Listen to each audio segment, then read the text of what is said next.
Hi students, in this first video for online lecture 8, we're now going to start chapter 5 by talking about the ionic compound. So what is in the ionic bond? An ionic bond is an electrostatic force that holds ions together in an ionic compound. Electrostatic force meaning that we are going to have charge difference. So let us take a look at the lithium atom. If I would like to bind this to fluorine, it is going to be best for lithium to get rid of that electron and give it to the fluorine.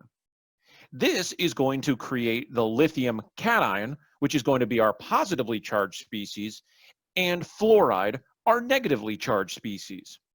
So as you can see here, we are not going to be sharing electrons, we are going to be giving electrons, and then the charge difference will hold the two ions together. So notice this works because for our lithium, we had one S2, two S1, and for our fluorine, it's most important to notice the 2p5 subshell.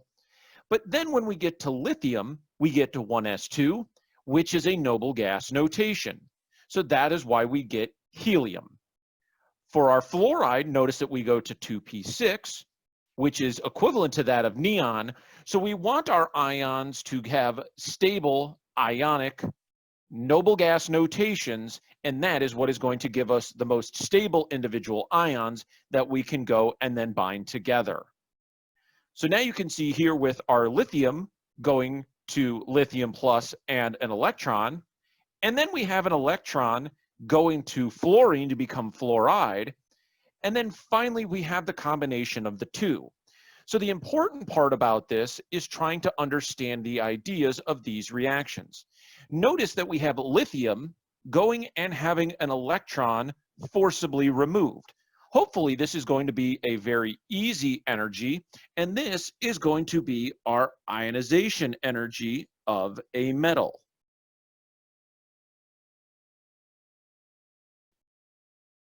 So then the nice part about this is that electron is going to go to a species that very much wants it, and upon giving that electron is going to hopefully release a lot of energy, and this is going to be the electron affinity of our nonmetal.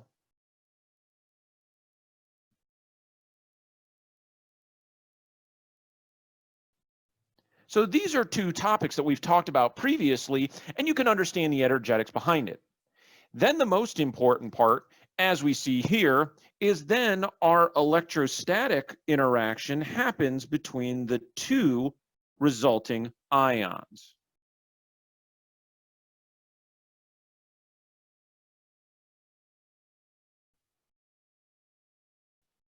So we are going to look at the different interactions to see which ones are going to be strongest throughout this lecture. So the first thing we want to do is use Lewis dot symbols to show the formation of aluminum oxide. So the first thing that we want to do is look at aluminum. Aluminum is going to have 3 valence electrons. Our oxygen, in this case, is going to have 6 valence electrons. This can be easily denoted based off of the column it is in on the periodic table. So you will notice that I am going to want to get to 8 valence electrons on my oxygen, but currently I only have 3 from my aluminum. So if I donate 2, I will still have 1 left over on my aluminum. We need to transfer all of them. So what I can end up doing then is bringing in another oxygen, but now we have a different and new problem. I end up having a total of 4 vacancies, which I will now mark with red X's. But now I have only 3 electrons to go and fill those vacancies. So what I can do in this case is that I will go and add another aluminum. That gets me 6 electrons that I'm going to want to donate. And if I bring in my third oxygen, you will end up seeing that I will have 6 vacancies on the oxygen. So what you want to do is do the least common multiple to make sure that you have charge balance. When building ionic compounds, we want to have charge balance in our species. So if this is the case, The 6 electrons from our aluminum will then go to our oxygen, and you will end up forming Al2O3. This is how we get our aluminum oxide. So now let's talk about the stability of our ionic compounds. The best way of doing this is typically looking at the lattice energy. We typically symbolize this by the large uppercase U. This is the energy required to completely separate 1 mole of an ionic compound into its constituent ions. This can be done using Coulomb's law. Energy, or U, is equal to K, then the charge difference over the radius of our species. So E is our potential energy. How much energy can we get out if we were to fracture this ionic compound? Our Q plus is the charge on our positively charged ion.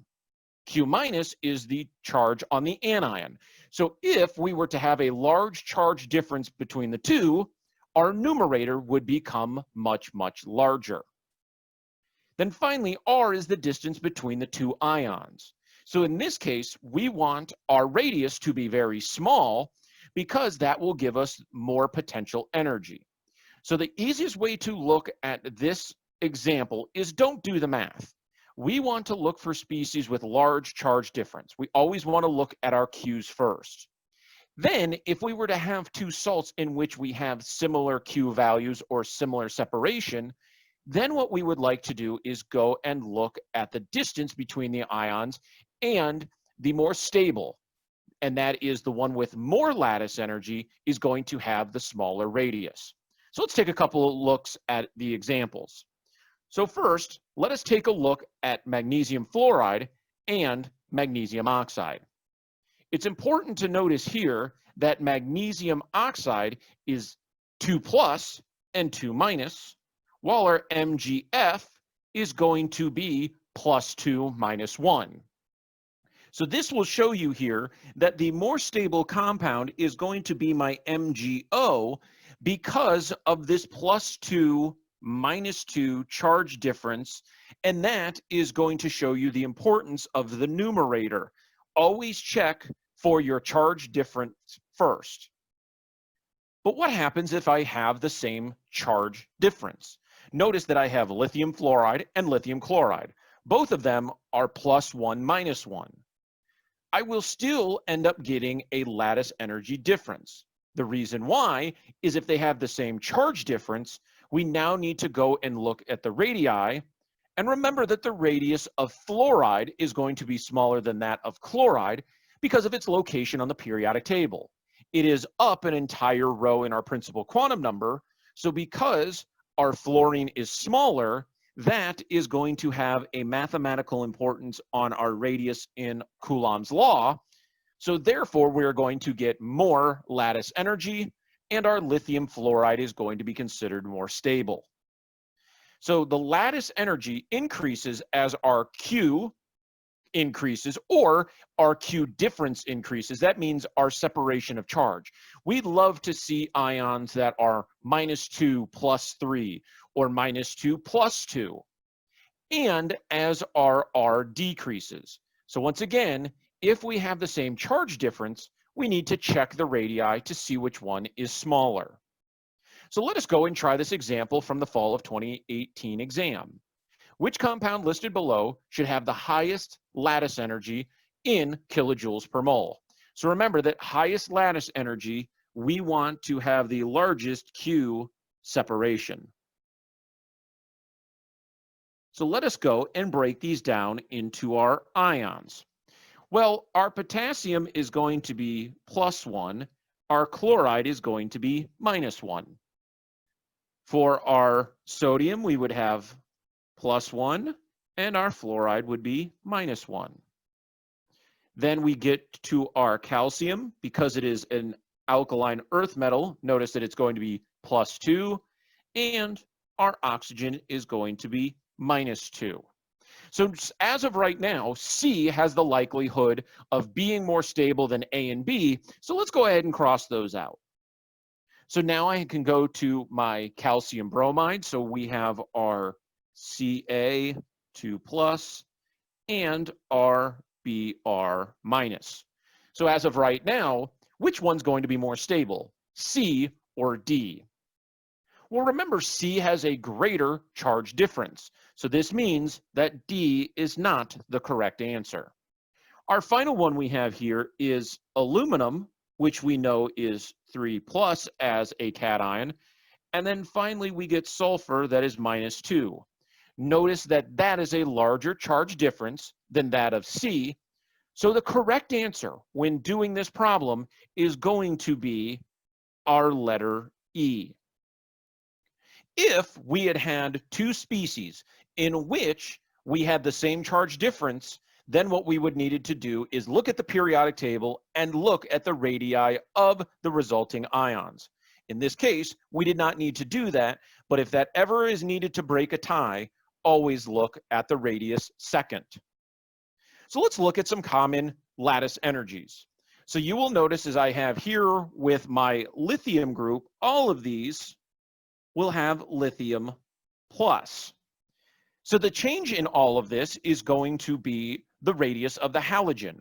Notice as the halogen gets larger, in this case, my energy goes down because the radius is going to be larger, causing my denominator to make my energy smaller.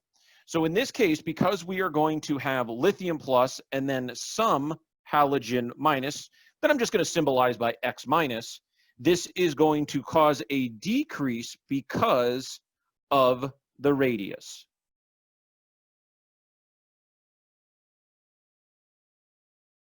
So now I can go look at the next series with my sodium going through sodium iodide. Notice that I see the same decrease because in this case, I am going to have sodium plus and my same halogen minus. But also then notice that when I have stuff like my sodium chloride here and my lithium chloride, it is going to be smaller now because not only do I have a larger metal, the interaction is going to have a lower denominator. So then I can look at my potassium group and you will see the same trend. And then finally, as I go down here, these last three are all going to have major charge difference. So it's really important that you look at the charge difference first. If you have the same charge between the two ion differences, that is when then you use the radius rules. The second important thing to talk about in this video is the idea of the polar bond. We are going to talk about different bonds. So far, we've talked about the ionic bond, which is a transfer of electrons and then the electrostatic interaction. A polar bond, or polar covalent, which is much more formal, is a covalent bond, which means that we are going to share electrons. So when it comes to our covalent, we are always going to share our electrons. But in the case of a polar bond, this share is not going to be considered equal. We are going to have one atom in our bond that pulls those shared pairs a little bit closer to it. So here we have HF. What we want to do is denote our electron-rich region, which you see here in red, and finally our electron-poor region, which is located in blue. These figures are going to be very helpful for you, not only in our course, but we will use them many times over in organic chemistry to show you where electrons will be that we might end up using for bonding. So what we're going to do is label each one of the sides. We could always write electron-rich or electron-poor, but this doesn't help us. We can go and use what is commonly known as the dipole notation. Using that, you can put the small Greek letter delta and a minus to let you know which side is going to be more electron-rich, or you can go and use the idea of the arrow. An arrow means that you put a plus sign and then you draw an arrow going towards the side that has more electrons. This is very common, and you will see me do this in many of the lectures. On the electron-poor region, you will notice that I have a dipole positive, and I also have the positive sign on my arrow. Where this all comes from is what we call electronegativity. Electronegativity gets very confused with electron affinity. So what we're going to do is talk about their differences. Electronegativity is the ability of an atom to attract toward itself the electrons in a chemical bond. So the important thing here is the word chemical bond. This means that we must have two atoms that are going to be sharing a pair of electrons. Electron affinity was just one atom going and taking in an electron. So this is a major difference.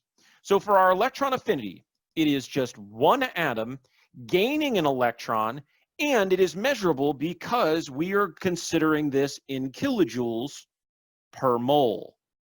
You will actually find out for electron affinity that chlorine has the highest electron affinity, which means it is the species that wants an electron most.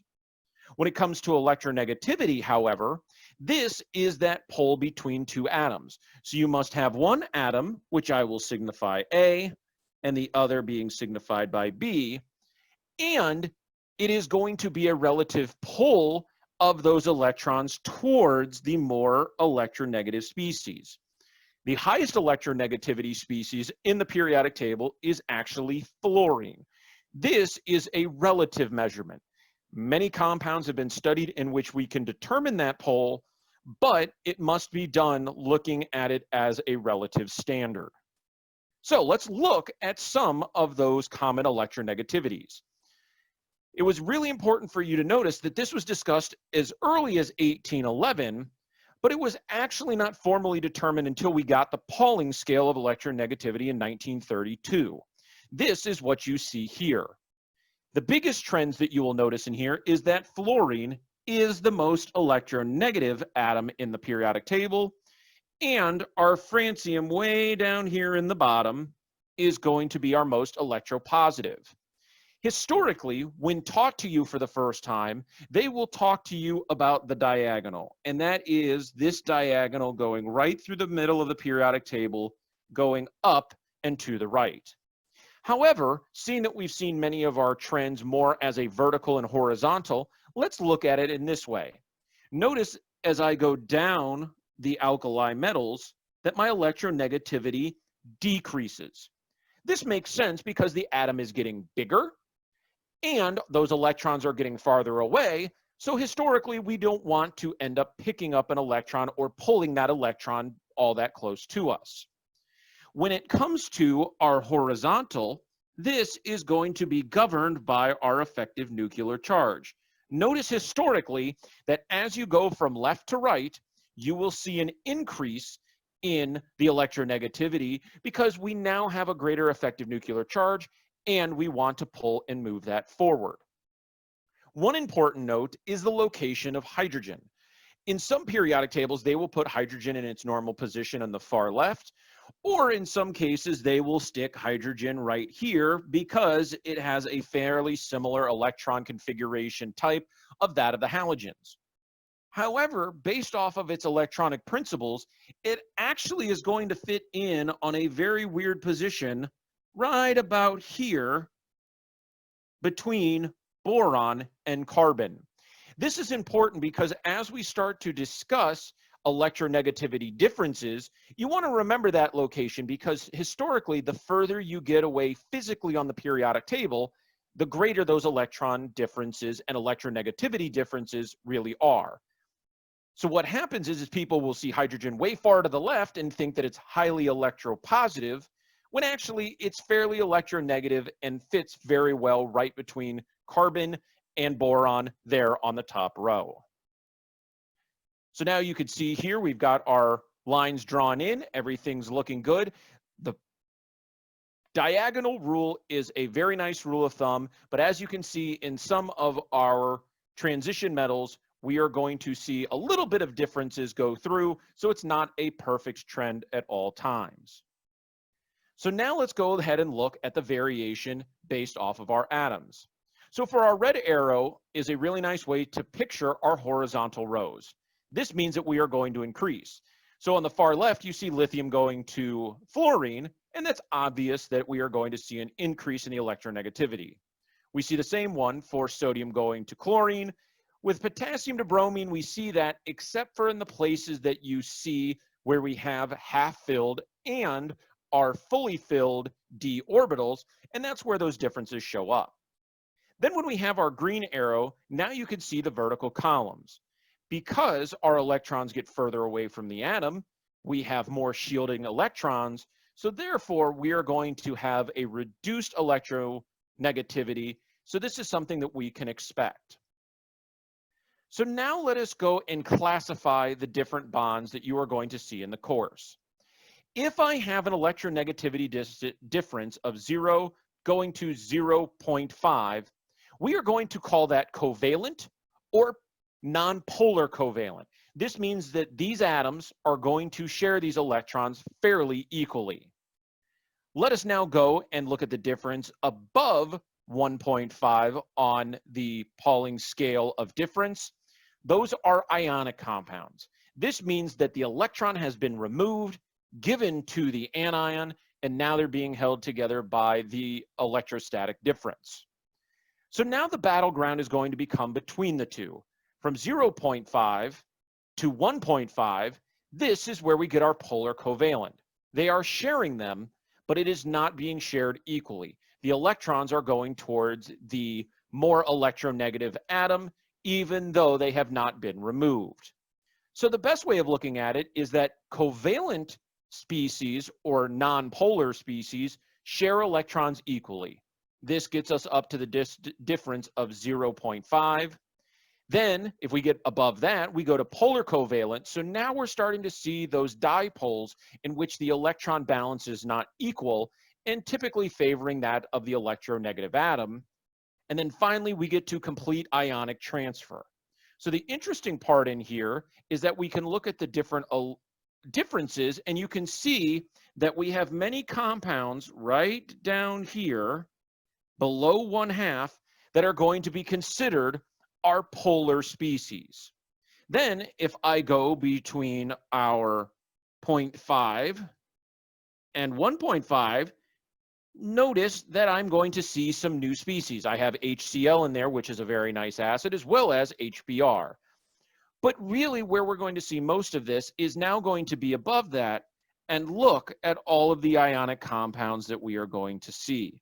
So the interesting part here is that for our chapter 5, we're going to deal with a lot of the naming of these compounds because we can group them in families. So in our smaller box, that's going to be our covalent species, and you're going to see more covalent species not only later on in this course, but as we get into organic. Then we get to our polar covalent, which are very nice reactive species that we are going to look at. But for the remainder of this lecture, we are going to talk greatly about our ionic compounds. So let's go ahead and classify the following bonds as ionic, polar covalent, or covalent. So first off, we have HCl. The best thing that we can do in all of this is look at our electronegativity difference.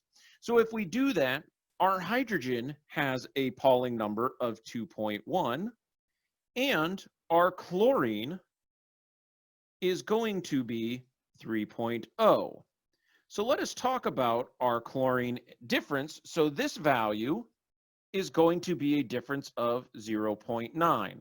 This makes our HCl, as we saw in the last part of the slides, is going to be polar covalent. Now, you are not expected to know these values, but remember, a really nice rule of thumb is how far they are away on the periodic table. If I wanted a value and for you to calculate it, I would supply you with the Pauling electronegativities. So now we can look at our potassium fluoride. Well, we know obviously that our fluoride is going to be 4.0. This is going to be the most electronegative atom in the entire periodic table. For our potassium, it is actually going to be something about 0.9 to our 0.7. Depending on the textbook, we will look at that value. Either way, that difference of our value is going to be at least 3.1. That is much larger than our 1.5 threshold, so therefore we know that this is going to be an ionic compound. Finally, when I go to my carbon-carbon bond in my ethane, I need to look at two atoms that have the same pull.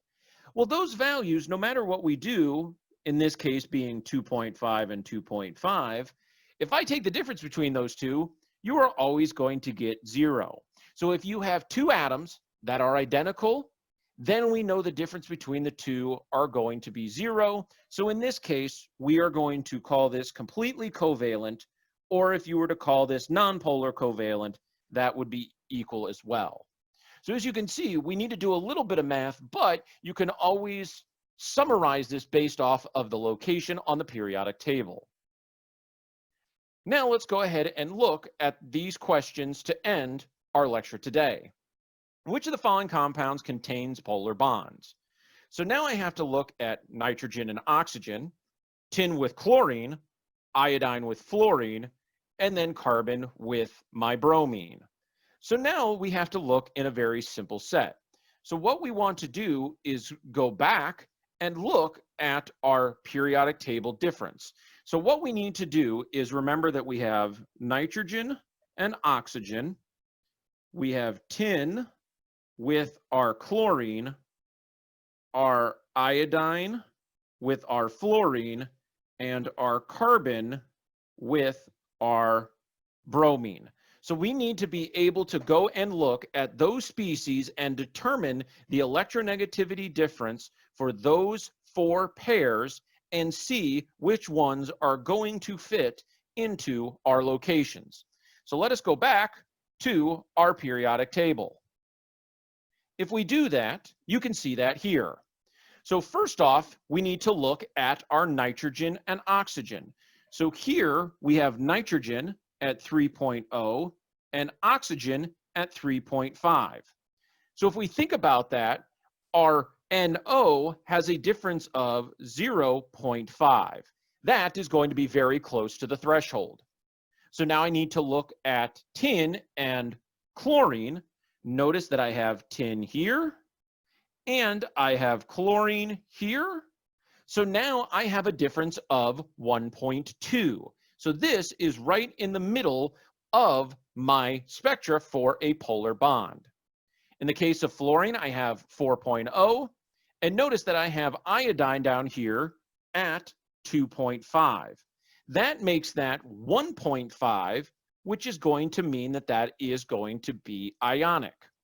Finally, I have my carbon at 2.5, and I have my bromine, and notice that that is going to just be a difference here of 0.3. So let us go back and look at our summary. So now I can list in my values. For my NO, I had 0.5 difference. My tin chloride was 1.2. Finally, I had 1.5 for my species, and then I had 0.3. So let us go ahead and look at our answers. So now, because we know that the tin chloride is really well into our polar bond species, we know that number 1 is not the only answer, so we know A is going to be wrong. In this case, we can surmise, based off of the math that we've done, that we also know that B cannot be a correct answer because our carbon bromide bond is actually very nonpolar. So B is going to be an incorrect answer, as well as E. So now we get to our problem between C and D. The correct answer in this case is going to be D. The reason why is that because these are on the boundaries, we are going to consider those in the middle, and they have not broken the threshold as to if it is truly nonpolar, less than our 0.5, or ionic, which is greater than our 1.5.